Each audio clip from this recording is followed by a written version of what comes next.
Hello everyone, this is भावना। आप सभी का स्वागत है कॉलेज विद भावना में। तो कैसे हैं सभी? बढ़िया होंगे, अच्छे होंगे भाई। अब तो पढ़ाई भी ठीक कर रहे होंगे क्योंकि आपकी डेट शीट आ चुकी है। इतने दिन से सबका क्वेश्चन था एग्ज़ाम कब होंगे कब होंगे, तो मैं पहले से ही बोल रही थी, आपको पता भी है कि भाई मई के लास्ट वीक तक भी हो सकता है, सेकंड वीक में भी आपकी डेट शीट आ गई। और देखो वही हुआ, 22 मई से आपके एग्ज़ाम स्टार्ट हैं। तो अगर अब भी नहीं पढ़ा है तो पढ़ना शुरू कर दें।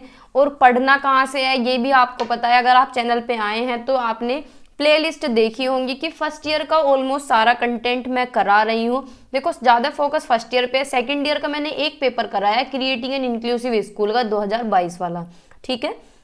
बाकी और भी मैं करा दूंगी, बड़ी बड़ी मैराथन्स करा के। और जो फर्स्ट ईयर वाले हैं उनका मैंने पूरा डिटेल में कराया है, सारा सिलेबस मैं करा चुकी हूँ। तो अगर आप फर्स्ट ईयर के हैं तो आप बिल्कुल सही जगह हैं, ठीक है। तो आपको यहाँ सारी क्लासेस मिलेंगी और पीडीएफ्स मिलेंगी, वो भी फ्री ऑफ कॉस्ट। अगर आप सोच रहे हो कि पैसों में मिलेंगी तो भैया पैसे वैसे कुछ नहीं लेने, फ्री में है सारा कुछ। तो आप वहाँ से ले सकते हैं। कहाँ से लेंगे? टेलीग्राम से, ठीक है। अब पता नहीं टेलीग्राम पे आपको क्यों नहीं पीडीएफ मिलती, ये चीज़ मुझे समझ नहीं आती भाई। मैं टेलीग्राम पे सारी चीज़ें अपलोड करती हूँ तो फिर आपके मैसेज आते हैं कि टेलीग्राम पे मिली नहीं है, नहीं पता नहीं भाई। टेलीग्राम में फाइल्स के फोल्डर में जाएंगे, वहाँ सारी फाइल्स हैं A to Z, जो भी मैं कराती हूँ साथ के साथ अपलोड कर देती हूँ, ठीक है। तो कॉलेज विद भावना को सब्सक्राइब कर लें। बीएड की क्लासेस चली हुई हैं, तो हमने आज करना है कंटेम्प्रेरी इंडियन एजुकेशन। इसकी 4th यूनिट आज हम कंप्लीट कर लेंगे, फिर इसकी 2 यूनिट बचेंगी 5th और 6th, उसे एक क्लास में करेंगे। क्लास थोड़ी सी बड़ी हो जाएगी। और दूसरी बात देखो, बड़ी क्लास मैं आप लोगों के लिए ही बनाती हूँ, ठीक है। और देखो मेहनत भी लगती है। बड़ी क्लास बनाने का मतलब है बहुत सारा कंटेंट कलेक्ट करना और फिर उसे प्रेजेंट करना, ठीक है। तो डबल मेहनत लगती है। तो भाई आप क्लास को पूरी देखा करें, अगर पूरी नहीं देखेंगे तो फिर मेरी मेहनत खराब जाती है, ठीक है। एक बार में नहीं दे सकते तो 2 बार में देखा करें। कल मैंने साइंस की क्लास कराई थी, वो 1 घंटे 17 मिनट की थी, तो कम ही लोगों ने पूरी देखी है, सारे लोगों ने नहीं देखी। तो भाई पूरी देखा करें, उसमें मेरी मेहनत भी वसूल होती है और आप लोगों को भी फायदा होता है, ठीक है। बाकी पीडीएफ्स मैं सारी अपलोड कर ही देती हूँ। जो ये एलिमेंट्री एजुकेशन यूनिट 4 है, इसकी पीडीएफ आज अपलोड होगी क्योंकि सारी एक साथ है ये, ठीक है। तो अगर आए हैं तो लेट्स क्रैक को भी सब्सक्राइब करके ही जाएं, क्योंकि यूपी टेट की मैं सीडीपी करा रही हूँ। यहाँ पे 25 से 30 क्लास अभी तक हो पाई हैं।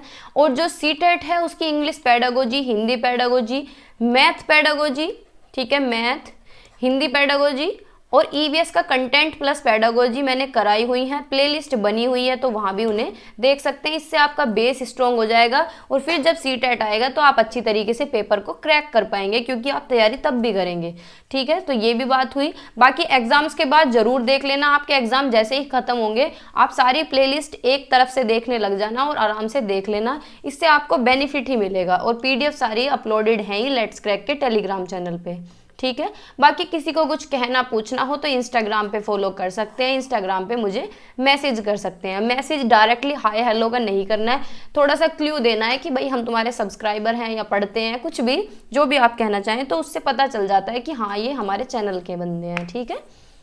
तो ये बात हुई। बाकी सभी की, जो लोग मुझे लगता है कि हाँ हमारे चैनल से रिलेटेड हैं, उनकी एक्सेप्ट मैं कर ही लेती हूँ। वैसे तो बहुत रिक्वेस्ट आती हैं, सभी को ही पता है कि इंस्टाग्राम पे ये सब चलता ही रहता है। तो ये बात हुई। बाकी सभी का ही क्वेश्चन मैं अपने दिमाग में रखती हूँ। देखो मयंक ने पूछा था कि मैं अपना मीडियम इंग्लिश रख सकता हूँ क्या? तो भाई मीडियम जो है ना, आपका फॉर्म फिल, जब आप एग्जाम फॉर्म फिल करते हैं तो उसमें आपका मीडियम भरा जाता है। मैं उस दिन से ही कह रही हूँ, मैंने डिस्कशन बॉक्स में भी बताया था कि मीडियम आपको वहाँ फिल करना है। लेकिन अगर आप पहले ही इस बात को समझ पाते तो 22 तारीख लास्ट डेट थी, तब ठीक हो पाता। अब अगर आप मीडियम चेंज करके, जैसे कि इंग्लिश इन्होंने हिंदी भराया मयंक ने, तो ये कह रहे हैं कि मैं इंग्लिश में पेपर देना चाहता हूँ। देखो दे सकते हो आप, कोई दिक्कत है नहीं, क्योंकि एग्जामिनर कोई आपका फॉर्म नहीं देखेगा, जाके पूरा रिकॉर्ड नहीं देखेगा कि भैया इसने मीडियम हिंदी लिखा था और इंग्लिश में पेपर दे दिया। तो ऐसा कुछ भी नहीं है। एग्जामिनर सिर्फ रोल नंबर देखते हैं और कॉपी पूरी अच्छी तरीके से चेक करके और उस रोल नंबर पे नंबर चढ़ा देते हैं। बाकी उनका कोई काम नहीं है, बाकी वो कुछ नहीं देखते हैं आप कहाँ से, कैसे, क्या आपने पहले किया है, बीएससी में कितने नंबर हैं, बीए में कितने नंबर हैं, उन्हें कोई मतलब नहीं है। बस आपका रोल नंबर देखेंगे और नंबर चढ़ा देंगे, ये काम होता है। बाकी आप अपने रिस्क पे कर सकते हैं, मैं पर्सनली नहीं बोलूँगी कि भाई आप अपना मीडियम में दूसरा भरा है और दूसरे में दे दें, ठीक है, तो ये बात हुई। लेकिन मैं बता रही हूँ इससे होता कुछ भी नहीं है, वो कुछ नहीं देखते, सिर्फ देखते हैं कि कॉपी किस तरीके से आपने प्रेजेंट किया और क्या आपका रोल नंबर है, उसी रोल नंबर पे नंबर चढ़ा देने हैं। ठीक है, तो ये बात हुई। बाकी ये डाउट आपका क्लियर हो ही गया होगा, जिसने जो मीडियम भरा है अपना लिखाना पेपर, जिस मीडियम में भी आप हैं। और कुछ पूछते हैं कि मिक्स करके मीडियम लिख दें, हिंदी और इंग्लिश, तो भाई हिंदी और इंग्लिश एक साथ मत लिखो, या तो हिंदी में लिखो या इंग्लिश में लिखो। ठीक है, तो मिक्स नहीं हो सकता ना, लिखने को तो लिख दो, फेल तो वो करेंगे नहीं, पर तब भी।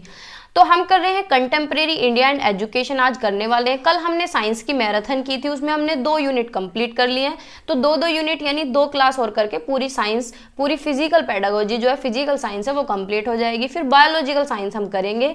बायोलॉजिकल साइंस वाले जो स्टूडेंट्स हैं उनके लिए मैं बायोलॉजिकल की पूरी, बायोलॉजी की पूरी मैराथन कराऊंगी और मैथ की भी। ठीक है, और एसएसटी और इंग्लिश वालों की भी मैराथन मैं कराऊंगी। बाकी और सब्जेक्ट देखते हैं जैसे जैसे टाइम नज़दीक आता है या फिर टाइम बचता है तो। ठीक है, तो आज हम करने वाले हैं यूनिट 4 इसकी, जिसका नाम है एलिमेंट्री एजुकेशन। इस हम 5 साल के पेपर के हिसाब से चल रहे हैं कि जो टॉपिक पिछले 5 साल के अंदर पूछा गया है वही हम करेंगे, चाहे वो शॉर्ट हो, चाहे वेरी शॉर्ट हो, चाहे फिर लॉन्ग हो। ठीक है, तो हमने इसके 2 चैप्टर कर लिए हैं, यानी वेस्टेज और स्टैग्नेशन के बारे में पढ़ा हमने। तो वेस्टेज और स्टैग्नेशन आपको बहुत सी जगह पेपर में, एक पेपर में लिखा हुआ है मिस स्पेंड लिखा है, और स्टेग्नेशन की जगह लिखा है रेस्ट्रेंट। तो आपको पेपर में एक तरफ हिंदी की तरफ भी देख लें, जिससे कि आपको कंफ्यूजन ना हो कि क्वेश्चन कहाँ से पूछा है, तो नाम घुमा के कुछ भी पूछ सकता है, ये एग्जामिनर घुमाने के लिए करता है ये काम। तो ठीक है, तो ये आप ध्यान में रखेंगे कि ऐसा कोई भी वर्ड हो जो आप हिंदी में भी जानते हो और इंग्लिश में भी जानते हैं, इंग्लिश में कुछ और दे रखा हो और हिंदी में आप उसे समझ जाएं पढ़ के। ठीक है, तो हमने ये पढ़ लिया था वेस्टेज और स्टैग्नेशन और यूनिवर्सलाइजेशन ऑफ प्राइमरी एजुकेशन, ये 2 चैप्टर हैं, ये हमने पूरे कंप्लीट कर लिए हैं। आज हम पढ़ेंगे मिड डे मील पढ़ेंगे, सर्व शिक्षा अभियान पढ़ेंगे, कस्तूरबा गांधी बालिका विद्यालय स्कीम पढ़ेंगे, और एक और है, और कौन सा पढ़ेंगे देखते हैं आगे। ठीक है, तो ये आज हम टॉपिक करने वाले हैं। ये जो टॉपिक हैं जैसे कि मिड डे मील हुआ, सर्व शिक्षा अभियान हुआ, कस्तूरबा गांधी बालिका विद्यालय स्कीम हुई, ये सारे पूछे जाते हैं, शॉर्ट में पूछे जाते हैं। ठीक है, लॉन्ग में इतने ज़्यादा नहीं पूछे जाते, लेकिन हम शॉर्ट को इग्नोर नहीं कर सकते क्योंकि 4 नंबर का शॉर्ट क्वेश्चन आता है। ठीक है, अब भाई किसी यूनिट में से शॉर्ट ही पूछे गए तो ऐसा थोड़ी है कि उस यूनिट को छोड़ देंगे हम, तो हमें ये पढ़ने चाहिए। मिड डे मील स्कीम हम स्टार्ट करते हैं। देखो, जो सरकारी स्कूल में पढ़े होंगे उन्हें पता होगा कि मिड डे मील क्या होता है। मिड डे मील होता है सरकारी स्कूलों में बच्चों को खाना दिया जाता है, न्यूट्रिशन प्रोवाइड किया जाता है, जैसे कि आज दाल मिल रही है, कल गोभी मिलेगी, परसों खिचड़ी भी मिल सकती है, उससे अगले दिन कुछ और मिले, तो ये दूध वगैरह भी मिलता है, तो उसे मिड डे मील बोलते हैं। ठीक है, यानी दोपहर के टाइम जो खाना मिलता है, जो भोजन मिलता है, उसे मिड डे मील स्कीम का नाम दिया गया है। तो ये कब आई, क्या इसका बैकग्राउंड था, क्या इसकी हिस्ट्री थी, कैसे कैसे इंप्लीमेंट की गई, क्यों की गई, कितने बच्चे इसके अंदर आए, कितने बच्चों को लाभ मिला इस चीज का, बच्चे कैसे प्रोग्रेस हुई बच्चों की इसकी वजह से, तो सारी चीज पढ़ते हैं। तो हमारा देश आज़ाद हुआ 15 अगस्त 1947 को, और हमारा जो कॉन्स्टिट्यूशन है, संविधान है, वो लागू हुआ 26 जनवरी 1950 को। तो इसमें आर्टिकल आया, आर्टिकल 45 के अंदर ये लिखा गया कि भाई जो प्राइमरी एजुकेशन है 10 साल के अंदर इसे फ्री और कंपलसरी एजुकेशन कर दे, यानी सभी को मुफ्त और अनिवार्य शिक्षा मिले। कब तक? 14 साल तक के बच्चों के लिए। ठीक है, तो ये आर्टिकल 45 के अंदर दिया गया। हमने आरटी पढ़ा था, उसके अंदर भी ये लिखा हुआ है कि 6 से 14 साल के बच्चों के लिए फ्री एंड कंपलसरी एजुकेशन होनी चाहिए। ठीक है, विद इन 10 ईयर्स। फिर 1951 में क्या हुआ, ये प्रोजेक्ट के लिए काम किया गया, डेवलपमेंटल प्रोजेक्ट हमारी कंट्री में शुरू हुआ एक तरीके से कि भाई इस योजना को हम कैसे तरीके से कर सकते हैं। ठीक है, 1957 में all India council for elementary education setup हुआ, यानी ये सेंटर बनाया गया जिसमें it was given the responsibility of submitting recommendation, यानी इसके अंदर सारी जितने भी सिफारिशें हैं, जितनी भी जिम्मेदारी है, वो सारी इसके अंदर देखी गई। किस लिए? कि प्राइमरी एजुकेशन को बढ़ाया जा सके और प्राइमरी एजुकेशन की तरक्की हो सके, यानी जो प्राइमरी एजुकेशन है, प्राथमिक शिक्षा है। ठीक है, जो दिस काउंसिल अफेक्ट, जो ये ऑल इंडिया काउंसिल था, all India council for elementary education था, ये बहुत कारगर साबित हुआ, यानी बहुत बड़ा रिवॉल्यूशन लेके आए प्राइमरी एजुकेशन के फील्ड में। ठीक है, जैसे कि क्रांति लाना, जैसे कि फिजिक्स वाला ने क्या है, नीट में और आईआईटी में बहुत बड़ी क्रांति लेके आए हैं वो, क्योंकि आईआईटी की और नीट की फीस इतनी ज़्यादा थी कि जो लोअर मिडिल क्लास हैं वो लोग एफोर्ड नहीं कर पाते, तो अब वो भी पढ़ सकते हैं। तो वो क्या है, एक रिवॉल्यूशन है, जैसे कि खान सर हैं। तो ये क्या है, ये बहुत बड़ा रिवॉल्यूशन लेकर आए प्राइमरी फील्ड में। फिर कोठारी कमीशन आया 1964-66 में, इन्होंने अपनी रिपोर्ट सबमिट की 1966 में कोठारी कमीशन ने। कोठारी कमीशन भी हम पढ़ चुके हैं। तो जो ये कमीशन था, इसका ज़्यादा फोकस किस पे था, ज़्यादा जोर था कि क्वालिटेटिव एजुकेशन मिलनी चाहिए, इक्वलिटी होनी चाहिए, यानी सभी के साथ बराबरी होनी चाहिए, कोई पक्षपात ना हो, सभी को पढ़ने के मौके मिले। और इन्होंने ज़्यादा जो जोर दिया, ज़्यादा जो फोकस था इनका, ज़्यादा जो अटेंशन दी, वो किस पे थी, बैकवर्ड क्लासेस पे, SC ST माइनॉरिटीज़ और ट्राइब, यानी पिछड़ा वर्ग जो है, जो अल्पसंख्यक वर्ग है, जो माइनॉरिटीज़ है, जो ट्राइब है, जनजाति हैं, उन पे इनका ज़्यादा फोकस था। ठीक है, तो उसी को इन्होंने ध्यान में रखा। इन्होंने और सजेशन दिया कि जो वेस्टेज है, स्टैग्नेशन है, इसे इरेडिकेट करना चाहिए, इसे खत्म करना चाहिए, इसे समाप्त करना चाहिए। वेस्टेज क्या होता है, स्कूल बीच में ही छोड़ देना, 5वीं तक का स्कूल है उसे बीच में ही छोड़ रहे हैं, तो क्या है, वेस्टेज है। स्टैग्नेशन होता है एक ही क्लास को 2-3 बार में पास कर रहे हैं। ठीक है, तो इन्होंने सजेशन दिया कि जो वेस्टेज स्टैग्नेशन है, इसे पूरी तरीके से समाप्त करें। ठीक है, ये इनका सुझाव था। फिर on it's basis NEP 1968 was announce, यानी 1966 में तो इन्होंने अपनी रिपोर्ट दी थी। फिर 1968 में NEP घोषित की। ठीक है, जिसे 1968 की NEP बोलते हैं। फिर 1979 में एक चीज और चलाई गई, जिसे बोलते हैं non formal education. Non formal education क्या होती है भाई, फॉर्मल एजुकेशन तो वो होती है जो हमें स्कूल में मिलती है, हम स्कूल में पढ़ने जाते हैं, लेकिन नॉन फॉर्मल एजुकेशन उन बच्चों के लिए चलाई गई, 6 से 14 साल के जो बच्चे स्कूल नहीं जा पा रहे हैं किसी भी कारणवश, उनके लिए चलाई गई नॉन फॉर्मल एजुकेशन, यानी उन्हें घर घर जाके पढ़ा सकते हैं, किसी भी तरीके से उनके पास तक एजुकेशन पहुंच सके। ठीक है, उन्हें भी एजुकेशन का लाभ मिल सके, तो उसे बोलते हैं नॉन फॉर्मल एजुकेशन। भाई नाम से ही पता चल रहा है, फॉर्मल एजुकेशन वो होती है जो हमें स्कूल में मिलती है, नॉन फॉर्मल एजुकेशन होती है जो हम इधर उधर से ज्ञान इकट्ठा करते हैं। तो इनके लिए एक अभियान चलाया गया नॉन फॉर्मल एजुकेशन का, जिसमें 6 से 14 साल के बच्चों को एडवांटेज मिल सके एजुकेशन का। ठीक है, जो लोग नहीं पढ़ पा रहे थे। फिर 1986 की NEP अनाउंस की गई, किस लिए, कि प्राइमरी एजुकेशन का सार्वभौमिकरण होना चाहिए, यानी इनका उद्देश्य जो था वो था कि प्राइमरी एजुकेशन पूरे विश्व में होनी चाहिए, कम से कम बच्चों को प्राइमरी एजुकेशन तो मिले, पूरे विश्व के बच्चों को, ये नहीं कि किसी पर्टिकुलर जगह की बात हो रही है। जहाँ यूनिवर्सलाइजेशन आ जाए, मतलब बात चल रही है पूरे वर्ल्ड की, पूरे यूनिवर्स की, पूरे ब्रह्मांड की, तो मतलब सारे देशों में, सारे विश्व में क्या होनी चाहिए, प्राइमरी एजुकेशन हर बच्चे को मिलनी चाहिए। ठीक है, फिर 1987 और 88 में ऑपरेशन ब्लैक बोर्ड आया। ऑपरेशन ब्लैक बोर्ड का क्या मतलब था कि स्कूलों का स्ट्रक्चर, इंफ्रास्ट्रक्चर ठीक किया जाना चाहिए, उनके ढांचे ठीक किए जाने चाहिए। तो इसके लिए एक कॉन्फ्रेंस हुई, एजुकेशन फॉर ऑल, यानी शिक्षा सभी के लिए। ये कॉन्फ्रेंस हुई थाईलैंड में 1990 में। इस जो ये कॉन्फ्रेंस थी, इसमें इंडिया ने भी पार्टिसिपेट किया भैया। ठीक है, तो ये जो इश्यू उठाया गया, world declaration on education for all, यानी ये इशू इसके अंदर उठाया गया कि सभी को एजुकेशन दी जानी चाहिए और सभी को बराबर एजुकेशन मिले, पूरे वर्ल्ड के अंदर, पूरे ब्रह्मांड, पूरे विश्व के अंदर। ठीक है, तो इसके परिणाम स्वरूप क्या हुआ, प्राथमिक शिक्षा के विस्तार के लिए किए गए प्रयासों ने गति पकड़ी, यानी ये कॉन्फ्रेंस हुई थी भाई, इसका फायदा भी हुआ, एजुकेशन मिली बच्चों को, स्पीड पकड़ी एजुकेशन ने, ज़्यादा से ज़्यादा एजुकेशन मिलने लगी बच्चों को। फिर 1994 में जिला प्राथमिक शिक्षा कार्यक्रम शुरू किया गया, यानी DPEP प्रोग्राम, जिसे बोलते हैं district primary education programme, start किया गया। बहुत सारे एफर्ट्स लगाए गए, लेकिन तब भी प्राइमरी एजुकेशन का सार्वभौमिकरण नहीं हुआ, यानी चीजें बदली तो सही, इंप्रूव भी हुआ, लेकिन सार्वभौमिकरण का मतलब है तब भी पूरे विश्व में एजुकेशन नहीं मिल पाई। भाई तब की भी बात छोड़ो, आज भी यूनिवर्सलाइजेशन नहीं हुआ है प्राइमरी एजुकेशन का। आज भी बहुत मिलियंस में बच्चे हैं जो स्कूल जाते ही नहीं है या फिर बीच में छोड़ देते हैं। तो तब भी क्या है, इन्होंने बहुत सारे एफर्ट्स लगाए, लेकिन शिक्षा का सार्वभौमिकरण नहीं हुआ। बहुत सारे बैरियर्स आए इनके रास्ते में, बच्चे एडमिशन लेते थे, बीच में छोड़ देते थे, या फिर एडमिशन ही नहीं लेते थे। ठीक है, नंबर ऑफ एफर्ट्स इन्होंने लगाए जिससे कि प्राइमरी एजुकेशन में एनरोलमेंट बढ़ सके, यानी ज़्यादा से ज़्यादा बच्चे एडमिशन ले सकें और वेस्टेज कम किया जा सके। ठीक है, लेकिन इन्हें सक्सेस इतनी ज़्यादा नहीं मिली, सफलता नहीं मिल सकी। तो इसका मतलब युवा इस बीच सरकार के सामने बच्चों को पर्याप्त पोषण प्रदान करने का सवाल उठा, यानी भाई बच्चों को न्यूट्रिशन भी दिया जाना चाहिए। ठीक है, क्योंकि बच्चों को न्यूट्रिशन, जो गरीब परिवारों के, ये बैकवर्ड चिल्ड्रन जो होते हैं, जो SC ST माइनॉरिटीज से बिलोंग करते हैं, पिछड़े वर्ग के जो बच्चे हैं, उन्हें पोषण दिया जाना चाहिए, न्यूट्रिशन दिया जाना चाहिए, जो मतलब एक तरीके से गरीबी के कारण बच्चों को पोषण नहीं मिल पाता है। तो इसका सवाल उठा, इसके लिए हाईकोर्ट ने केंद्र और राज्य सरकार को भी चेतावनी दी, यानी सारे लोग शामिल हुए, ये मुद्दा बहुत बड़ा हो गया।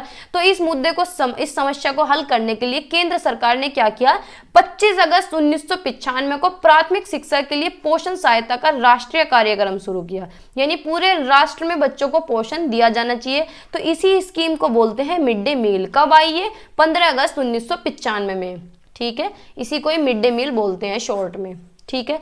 ये डेट आपको याद रखनी है, 15 अगस्त 1995, ठीक है। 15 अगस्त 1995 को मिड डे मील आया। तो ये किस लिए आया कि सभी बच्चों को पोषण दिया जा सके, न्यूट्रिशन प्रोवाइड हो सके, अच्छा खाना सबको मिल सके। तो भाई इसके बहुत सारे उद्देश्य थे, कंपोनेंट्स थे, वो सारे आप पढ़ेंगे। ये तो आपको समझ आ गई होगी इसकी सारी हिस्ट्री, ठीक है। तो इसका एम क्या था, मिड डे मील का उद्देश्य क्या था कि भाई सारे बच्चों का एनरोलमेंट होना चाहिए, एनरोलमेंट बढ़ सके। यानी मिड डे मील, अगर बच्चे खाने के लिए चलो स्कूल आ रहे हैं तो कम से कम उनकी अटेंडेंस भी बढ़ रही है, उनका एनरोलमेंट भी बढ़ रहा है। कुछ भी कारण होना चाहिए, बस बच्चे क्या है, अट्रैक्ट होने चाहिए स्कूल की तरफ, बच्चे स्कूल में आए। तो इसका जो उद्देश्य था ये था कि एनरोलमेंट बढ़ना चाहिए, हर बच्चे का एनरोलमेंट हो, हर बच्चे का नामांकन एडमिशन होना चाहिए, ठीक है। To retain children in primary school and reduce wastage occurring at this level, यानी जिससे कि क्या है, सारे बच्चे आ सके और जो वेस्टेज है वो कम हो सके। वेस्टेज यानी स्कूल बीच में छोड़ रहे हैं जो बच्चे, वो कम हो सके, ठीक है। बच्चों की प्रेजेंस बढ़ सके स्कूल में, भाई खाने के लिए ही आए लेकिन बच्चे प्रेजेंट तो रहें कम से कम।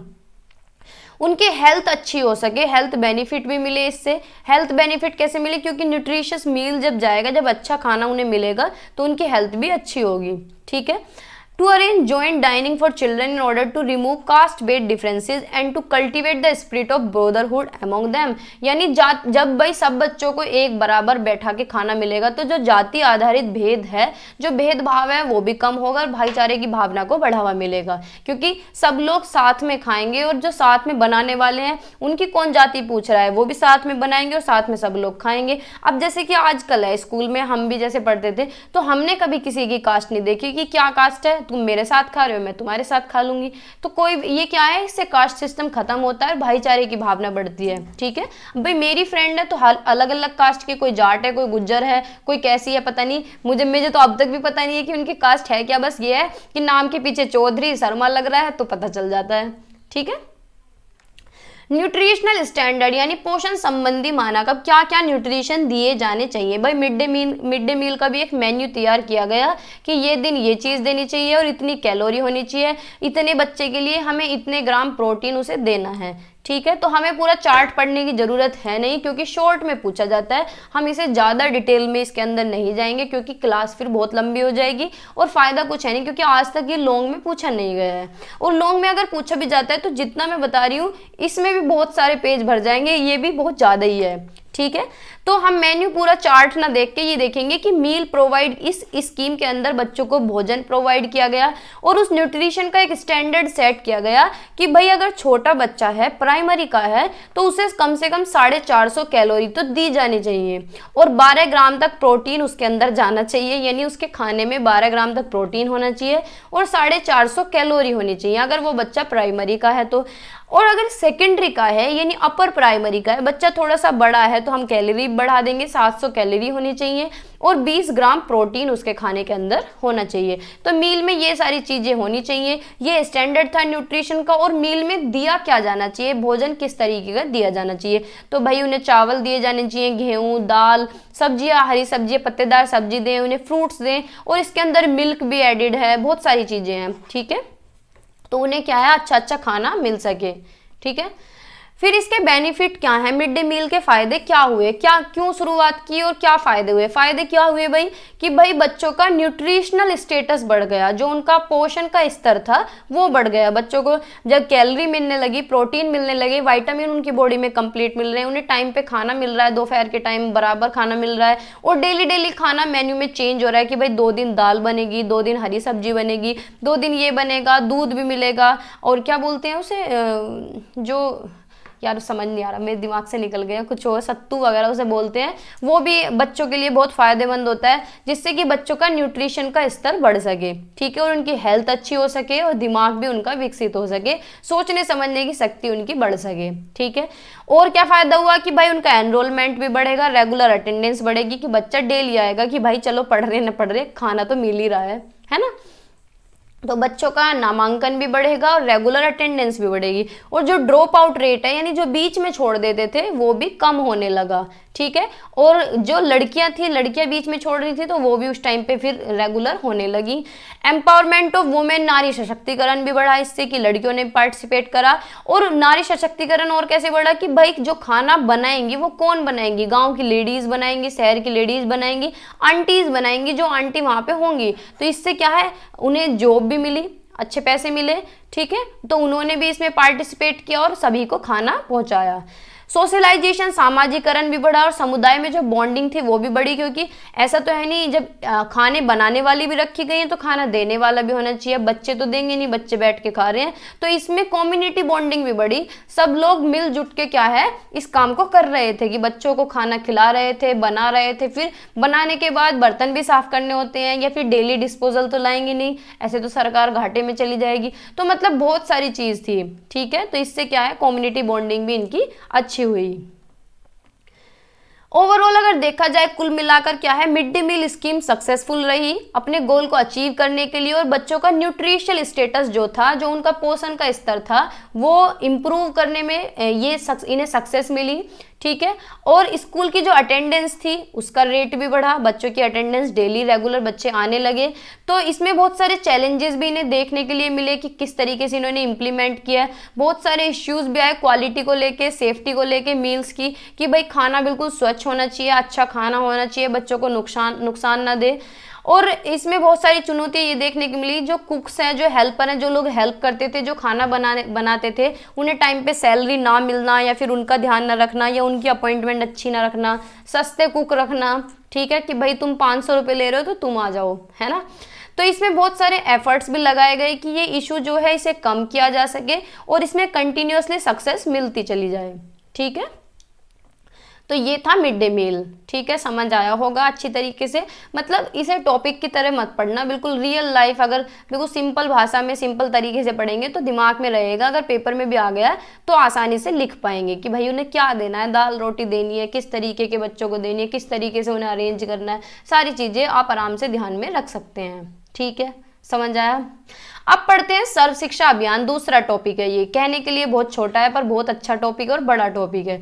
तो सर्व शिक्षा अभियान, आपने स्कूल में एक पेंसिल बनी देखी होगी, सरकारी स्कूल में क्या है पेंसिल बनी रहती है, उस पर 2 बच्चे बैठे रहते हैं, एक इधर एक इधर, उसमें बीच में लिखा रहता है सर्व शिक्षा अभियान, है ना, ये लिखा रहता है सर्व शिक्षा अभियान, सब पढ़ो सब बढ़ो, ठीक है। तो ये उसके अंदर लिखा रहता है, तो ये वही स्कीम है सर्व शिक्षा अभियान। सर्व शिक्षा अभियान, सर्व शिक्षा अभियान का मतलब क्या है कि सबको शिक्षा मिलनी चाहिए, ये अभियान चलाया गया, ठीक है, सबको क्या है शिक्षा मिलनी चाहिए। तो सर्व शिक्षा अभियान भारत सरकार द्वारा एक योजना तैयार की गई, योजना लॉन्च की गई। इसका गोल जो था वो था एलिमेंट्री एजुकेशन को मजबूत करना, इसके इंफ्रास्ट्रक्चर को मजबूत करना, कि भाई सबको एलिमेंट्री एजुकेशन मिल सके, ठीक है, हर किसी को प्राइमरी एजुकेशन मिल सके। तो ये योजना जो है ये प्रारंभ हुई 2001 में। उस टाइम प्रधानमंत्री श्री अटल बिहारी वाजपेयी थे जिन्होंने ये योजना शुरू की थी, ठीक है। इस योजना का उद्देश्य भी यही था कि भाई 6 से 14 वर्ष की जो आयु के बच्चे हैं, हर बच्चे को शिक्षा देना था, हर बच्चे को शिक्षा मिल सके। कितने उम्र के 6 से 14 साल के जो बच्चे हैं, ठीक है। इसका लक्ष्य था यूनिवर्सलाइजेशन ऑफ एलिमेंट्री एजुकेशन, यानी प्राइमरी जो एजुकेशन है उसका सार्वभौमिकरण, यानी पूरे विश्व में सबको एजुकेशन मिल सके। अब ये जो अभियान है ये शुरू क्यों हुआ, क्योंकि भारत में जो प्राइमरी एजुकेशन है उसका स्तर बहुत ही कमजोर था, तो इसलिए सर्व शिक्षा अभियान को स्टार्ट किया गया। जो बड़े लोग थे यानी जो अमीर लोग थे भाई वो तो अपने बच्चों को प्राइवेट में पढ़ा सकते हैं, लेकिन जो गरीब लोग हैं जिनके पास पैसा नहीं है वो कहाँ पढ़ाते। तो इसी वजह से सर्व शिक्षा अभियान को लॉन्च किया गया कि भाई गरीब वर्ग के जो लोग हैं, जो गरीब लोग हैं वो अपने बच्चों को फ्री में पढ़ा सके और उन्हें अच्छी क्वालिटेटिव एजुकेशन मिल सके, ठीक है, गुणवत्तापूर्ण एजुकेशन मिल सके, ठीक है। अब इसका एम क्या था सर्व शिक्षा अभियान का? इसका उद्देश्य था कि कक्षा 1 से 8 तक के जो बच्चे हैं उन्हें एजुकेशन मिले। वो एजुकेशन कैसी होनी चाहिए? कंपलसरी, अनिवार्य होनी चाहिए और फ्री होनी चाहिए, मुफ्त होनी चाहिए। और एजुकेशन का यूनिवर्सलाइजेशन होना चाहिए, यानी ऐसा नहीं है कि पर्टिकुलर एक ही जगह के बच्चों को मिले, पूरे विश्व के बच्चों को शिक्षा मिलनी चाहिए। ठीक है, ये उद्देश्य था। तो ये उद्देश्य पूरा करने के लिए इन्होंने क्या क्या शुरुआत की, क्या क्या किया? तो इनका जो मानना था, इन्होंने शुरुआत की कि शिक्षा का सार्वभौमिकरण होना चाहिए प्राइमरी एजुकेशन का। कब तक? 2003 तक। 2000 में, 2001 में ये आई, ठीक है, सर्व शिक्षा अभियान। और 2003 तक ये सार्वभौमिकरण होना चाहिए, यानी हर बच्चे का ये सुनिश्चित हो कि हर बच्चे का एनरोलमेंट स्कूल के अंदर है। ठीक है, 5 साल में बच्चा क्या है, 2007 तक क्या है, बच्चा 5 साल अपनी एजुकेशन में कंप्लीट कर ले। भाई 3 में उसने एडमिशन लिया, 5 साल उसने अपनी कंप्लीट की, तो कब तक पहुंचा? 2007 तक पहुंचा।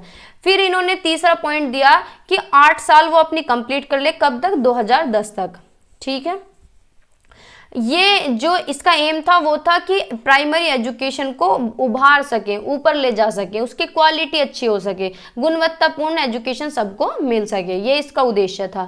ठीक है, अब इसके कंपोनेंट्स देख लेते हैं। सर्व शिक्षा अभियान के अंदर किस किसने साथ दिया, कौन कौन इनके साथी थे? ठीक है, तो बहुत सारे इनके साथी थे। जितनी भी सारी स्कीम है, ये बालिका विद्यालय स्कीम जो है, मिड डे मील स्कीम है, सारों ने मिलकर इसका साथ दिया कि भाई हम भी तुम्हारे साथ खड़े रहते हैं, इस अभियान में सारे बच्चों को एजुकेशन मिलेगी। तो इसके साथ कौन कौन खड़ा था? एक गारंटी स्कीम थी, एजुकेशन गारंटी स्कीम, की भाई हम एजुकेशन की गारंटी देते हैं कि हर बच्चे को एजुकेशन मिलेगी। ठीक है, तो पहला कॉम्पोनेंट इसका ये था। 2001 में शिक्षा गारंटी स्कीम जो है उसे लॉन्च किया गया, उसे इसके साथ जोड़ा गया। किसके साथ? सर्व शिक्षा अभियान के साथ जोड़ा गया।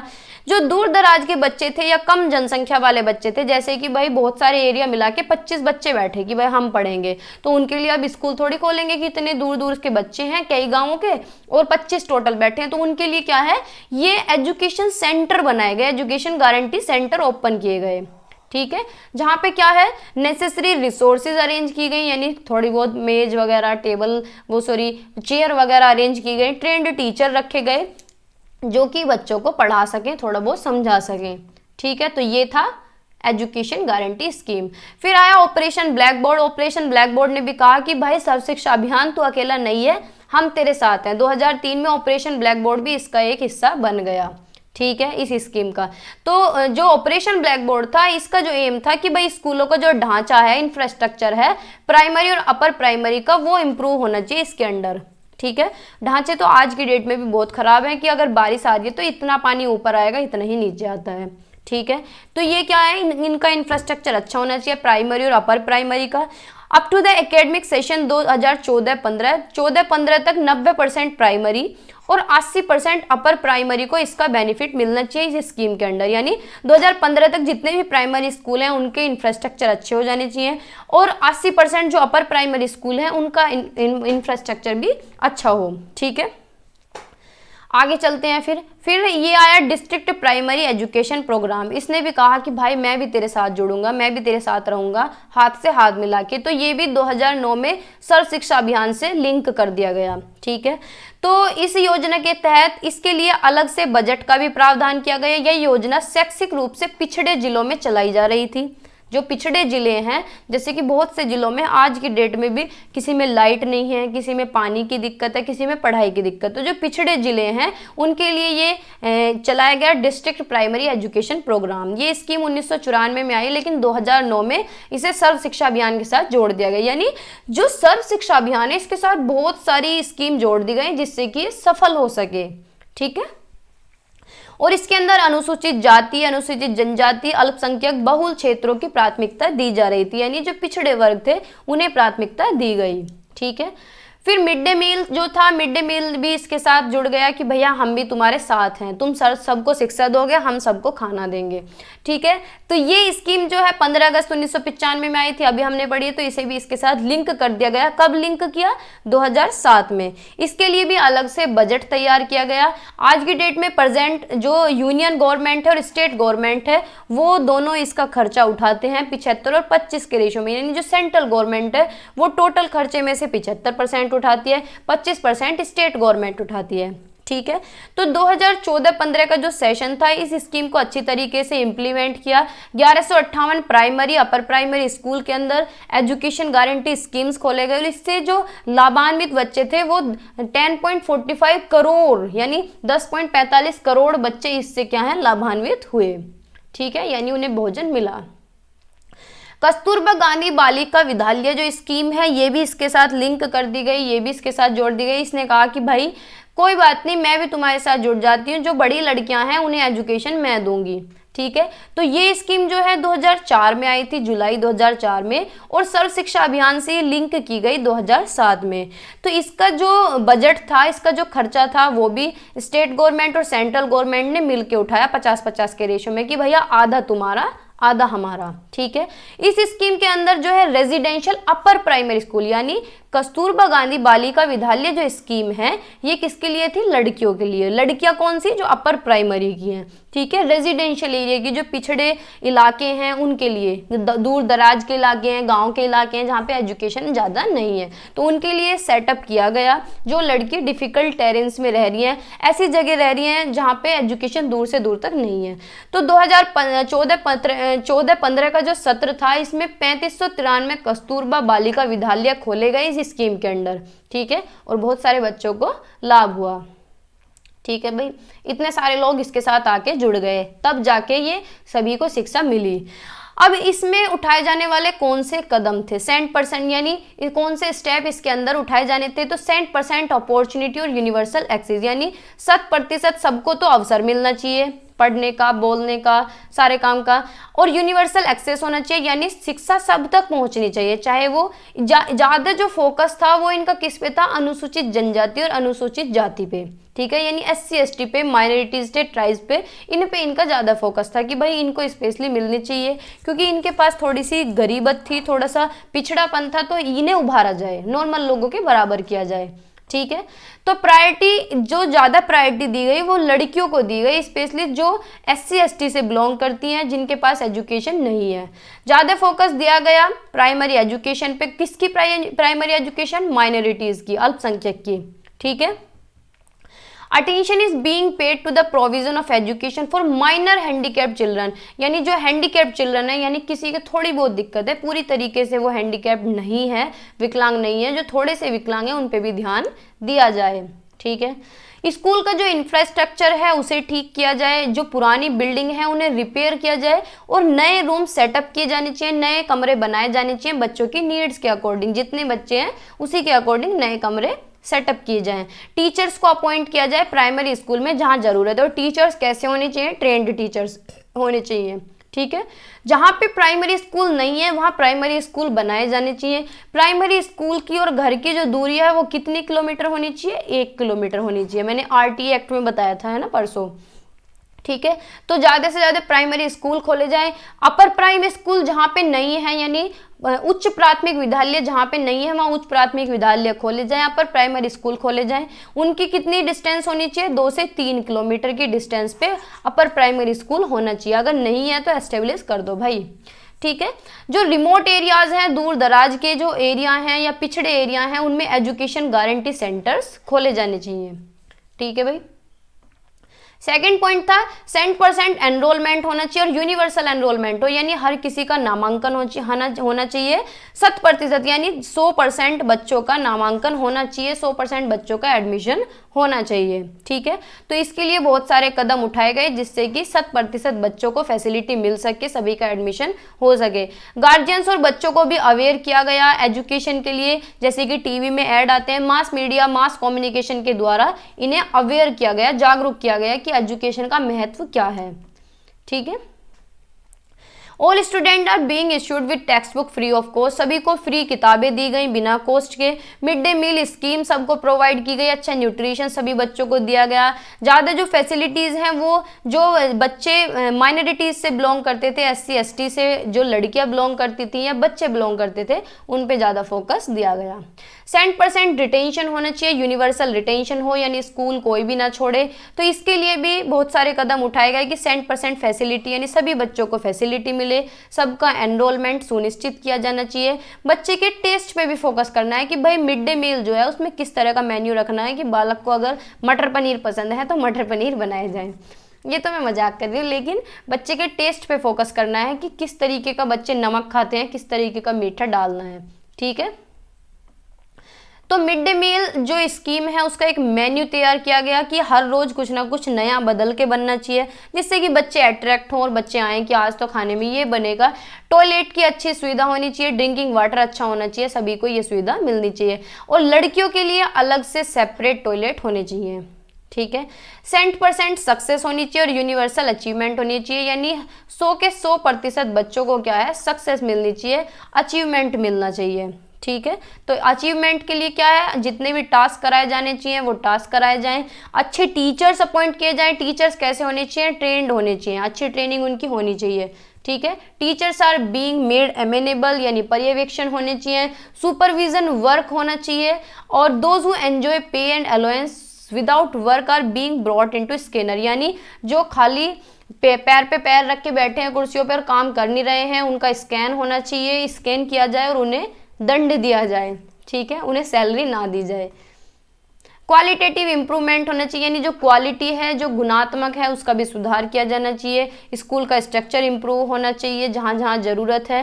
टीचर्स अपॉइंट होने चाहिए जहाँ पे टीचर्स नहीं है। टीचर्स ट्रेंड होने चाहिए, जो टीचर पहले से ट्रेंड है उन्हें दोबारा से भी ट्रेनिंग का अरेंजमेंट होना चाहिए। ठीक है, आईसीटी होनी चाहिए, इंफॉर्मेशन और कम्युनिकेशन टेक्नोलॉजी यूज होनी चाहिए, यानी स्कूल में क्या है, कंप्यूटर्स और प्रोजेक्टर्स होने चाहिए।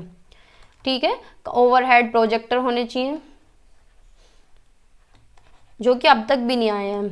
ठीक है, एलईडीज वगैरह होनी चाहिए जिससे कि बच्चे पढ़ सकें आईसीटी से भी। एग्जामिनेशन सिस्टम जो है उसमें भी सुधार किया जाना चाहिए। अब है कस्तूरबा गांधी बालिका विद्यालय स्कीम, इसे भी पढ़ लेते हैं, बस ये लास्ट टॉपिक है, ज़्यादा डिटेल में नहीं है, शॉर्ट में ही कराऊंगी क्योंकि एक बार पूछी गई है 2016 में, तो अब भी पूछी जा सकती है, रिपीट हो सकती है। ठीक है, तो ये स्कीम वैसे भी इम्पोर्टेंट है आपके आगे के लिए भी। ठीक है, तो कस्तूरबा गांधी बालिका विद्यालय स्कीम, देखो आपने अपने एरिया में सुना भी होगा, लड़कियों के स्कूल होंगे, कोई एक आधा स्कूल तो जरूर होगा जिसका नाम होगा कस्तूरबा गांधी बालिका विद्यालय स्कीम। ठीक है, मैंने तो सुना है और देखा भी है, हमारे यहाँ है भी। ठीक है, तो ये जो स्कीम है ये गवर्नमेंट ने ये प्रोग्राम शुरू किया गया गवर्नमेंट के द्वारा, लेकिन इसका जो एम था शुरू करने का वो ये था जो पिछड़े वर्ग, डिसएडवांटेज बैकग्राउंड की जो लड़कियां हैं वो लाभान्वित हो सके, उन्हें लाभ मिल सके इस स्कीम का। तो जो ये प्रोग्राम है लॉन्च किया गया 2004 में एज द पार्ट ऑफ सर्व शिक्षा अभियान, यानी सर्व शिक्षा अभियान से ही जुड़ा हुआ था, उसी का एक तरीके से पार्ट बनाया गया। लेकिन जो ये कस्तूरबा गांधी बालिका विद्यालय स्कीम था ये अपर प्राइमरी के लिए था, अपर प्राइमरी के लिए था, यानी प्राइमरी के लिए नहीं था। जो अपर क्लास के बच्चे हैं, अपर क्लास की जो लड़कियां हैं वो इसमें पढ़ सकें। ये इम्प्लीमेंट किया गया पूरी कंट्री में। तो इसका एम था इस स्कीम का कि ये सुनिश्चित होना चाहिए कि हर लड़की को क्वालिटेटिव एजुकेशन मिले, यानी गुणवत्तापूर्ण शिक्षा मिलनी चाहिए उसे, और वो अपनी एजुकेशन कंप्लीट करे। कौन सी एजुकेशन? सेकेंडरी लेवल तक की, कम से कम सेकेंडरी लेवल तक की एजुकेशन तो वो कंप्लीट कर सके। तो आपने कस्तूरबा गांधी जो बालिका विद्यालय है हमारे यहाँ पे जो है, हमारे एरिया में, मतलब थोड़ी सी दूर है लेकिन 6 to 12 तक है, उसमें सिर्फ लड़कियों का है। ठीक है, तो ये स्कीम जो है लड़कियों के लिए लॉन्च की गई। तो अब इसकी इम्प्लीमेंटेशन देख लेते हैं। तो जो कस्तूरबा गांधी बालिका विद्यालय स्कीम है उसे इम्प्लीमेंट किया गया किसके द्वारा? मिनिस्ट्री ऑफ एजुकेशन के द्वारा। कोलैब किसके साथ था? किसके साथ इनका कोलैबोरेशन था? स्टेट गवर्नमेंट के साथ और यूनियन टेरिटरीज के साथ। ठीक है, this scheme provides for the establishment of residential school for girls, यानी रेजिडेंशियल जो पिछड़े इलाके हैं, जो बिल्कुल पिछड़ रहे हैं, उनमें क्या है, लड़कियों के लिए स्कूल खोले जाएं जो लड़कियां पिछड़े वर्ग से ताल्लुक रखती हैं, यानी डिसएडवांटेज्ड कम्युनिटी से हैं। ठीक है, with a focus on girls who are out of school, लड़कियों के लिए था जो लड़की स्कूल में नहीं पढ़ पा रही हैं, लड़कों के साथ नहीं पढ़ पा रही हैं। तो इनका पूरा फोकस था कि सभी लड़कियां जो स्कूल से बाहर हैं वो इसका फायदा उठा सके, जिन्होंने बीच में स्कूल छोड़ दिया है किसी भी कारण से, या फिर जो मार्जिनलाइज्ड कम्युनिटीज की हैं, यानी अल्पसंख्यक समुदाय की हैं। ठीक है, तो schools are set up in remote areas and backward areas where there is a low literacy rate and poor access to education। यानी जो दूर स्कूल हैं, दूरस्थ स्कूल हैं या फिर पिछड़े क्षेत्र हैं, पिछड़े इलाके हैं, उनमें इस तरीके के विद्यालय स्थापित किए जाएं जहां पे लिटरेसी रेट कम है, साक्षरता कम है, पढ़े लिखे लोग कम हैं और शिक्षा की स्थिति बिल्कुल खराब है, वहां तक शिक्षा क्या है पहुंच सके। ठीक है, तो हर किसी को एजुकेशन मिलनी चाहिए, मिल सके। कवरेज और एलिजिबिलिटी यानी इन्होंने किसे किसे कवर किया, तो ये जो स्कीम है इसने लड़कियों को स्पेशली कवर किया। और लड़कियां भी कौन से उसकी होनी चाहिए, डिसएडवांटेज बैकग्राउंड की जो लड़कियां हैं जिन्हें एजुकेशन नहीं मिल पा रही थी या फिर जिन्होंने एजुकेशन अपनी छोड़ दी थी, उन्हें इसका लाभ मिलना चाहिए। वंचित ग्रुप इसे बोला जाता है, वंचित पृष्ठभूमि की लड़कियों को इसके अंदर शामिल किया गया। 11 से 14 साल की जो कि स्कूल से बाहर हैं या फिर जिन्होंने ड्रॉप आउट कर दिया। ठीक है, तो इसके अंदर लड़कियों को कवर किया गया। SC ST की लड़की थी, जो शेड्यूल कास्ट है, शेड्यूल ट्राइब्स है और बैकवर्ड क्लासेज है और माइनॉरिटी कम्युनिटीज हैं। ठीक है, अनुसूचित जाति, अनुसूचित जनजाति और अन्य पिछड़ा वर्ग और अल्पसंख्यक समुदाय।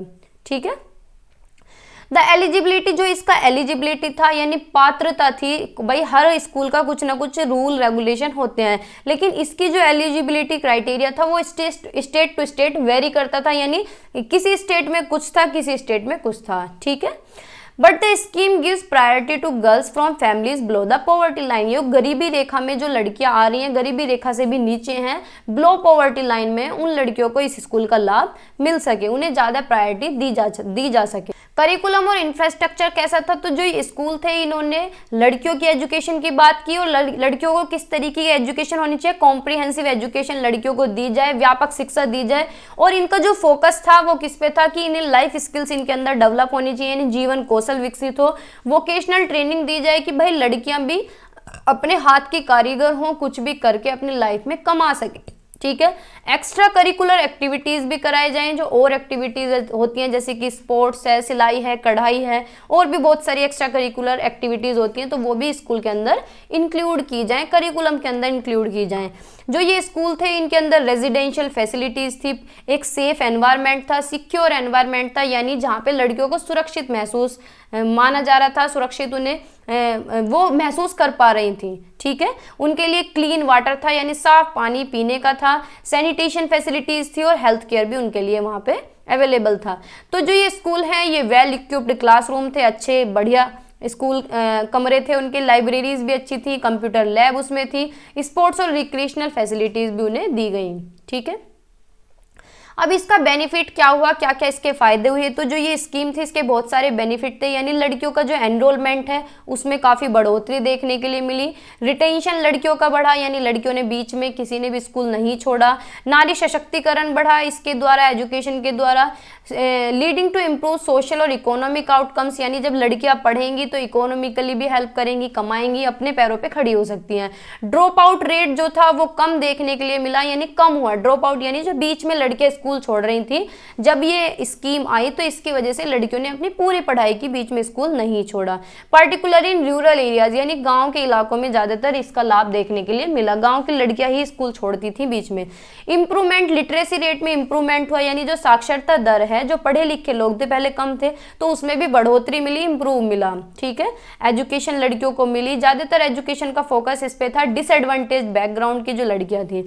अवेयरनेस बढ़ी लोगों के अंदर कि लड़कियों को एजुकेशन देनी चाहिए और जेंडर इक्वल होना चाहिए, सभी को बराबर मौके देने चाहिए, चाहे वो लड़का हो चाहे लड़की हो।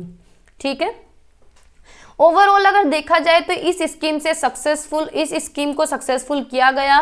ये सुनिश्चित हुआ कि लड़कियों के लिए एजुकेशन होगी, स्पेशली उनके लिए जो डिसएडवांटेज बैकग्राउंड की हैं, और जो जेंडर गैप है, यानी लड़कों को तो पढ़ा रहे हैं लड़कियों को नहीं पढ़ा रहे, तो इसे भी एड्रेस किया जाएगा, इसे फिल किया जाएगा। ठीक है, तो कुछ चैलेंजेस, भाई देखो जो भी पॉलिसी, जो भी स्कीम आती है सभी में चुनौतियां तो देखने के लिए मिलती हैं, तो इसमें भी बहुत सारे चैलेंजेस आए इसे इम्प्लीमेंट करने में, इश्यूज आए एजुकेशन की क्वालिटी में, इंफ्रास्ट्रक्चर में, टीचर्स के रिक्रूटमेंट में कि भाई जब लड़कियों का स्कूल है तो लड़की ही टीचर होनी चाहिए, उसमें लेडीज टीचर ही होनी चाहिए, तो बहुत सारे इश्यूज उठे। तो इन इश्यूज को कम करने के लिए एफर्ट्स भी इन्होंने लगाए जिससे कि कंटिन्यूअसली सक्सेस इस स्कीम को मिल सके। ठीक है, तो ये था आज के लिए। होपफुली आपको ये क्लास अच्छी लगी होगी, बढ़िया लगी होगी, समझ में भी आई होगी। शेयर कर दिया करें अगर अच्छी लगती है क्लासेस, ठीक है। ज़्यादा से ज़्यादा बच्चों को जोड़ने की कोशिश करें, तो मुझे भी मोटिवेशन मिलता है, मज़ा आता है पढ़ाने में भी, ठीक है। तो इसकी पीडीएफ मैं आपको दे दूंगी कल तक में भी, या फिर रात तक भी दे दूंगी। 8 बजे हमारी क्लास अपलोड होती है। तो इसी तरह की क्लासेस के लिए चैनल को सब्सक्राइब कर लें, लाइक भी कर सकते हैं। लाइक बहुत कम होते हैं भाई, करना भूल जाते हो क्या, कर दिया करो, ठीक है। तो बाय बाय, टेक केयर, पढ़ते रहिए, मुस्कुराते रहिए, और आप डिले नहीं करनी है, पढ़ाई छोड़नी नहीं है, क्योंकि 1 ही महीने का टाइम आपके पास बचा है। 22 तारीख से आपके एग्जाम हैं। और देखो, अगर किसी के मन में ये है कि यूनिवर्सिटी डेट शीट चेंज करेगी, तो अब की बार चांसेस कम है। देखो, होने को तो कुछ भी हो सकता है, लेकिन इस बार इन्होंने किसी की भी डेट शीट चेंज नहीं की है। केवीएस का एग्जाम था, उधर एमएड के एग्जाम थे, किसी के भी एग्जाम इन्होंने डिले नहीं किए हैं। एमपी एड हो, बीपी एड हो, स्पेशल एजुकेशन हो, सभी के एग्जाम अप टू डेट हुए हैं, टाइम पे हुए हैं। किसी की भी डेट शीट इस बार चेंज नहीं हुई है। तो भाई, पढ़ते रहो और हंसते रहो। Bye bye.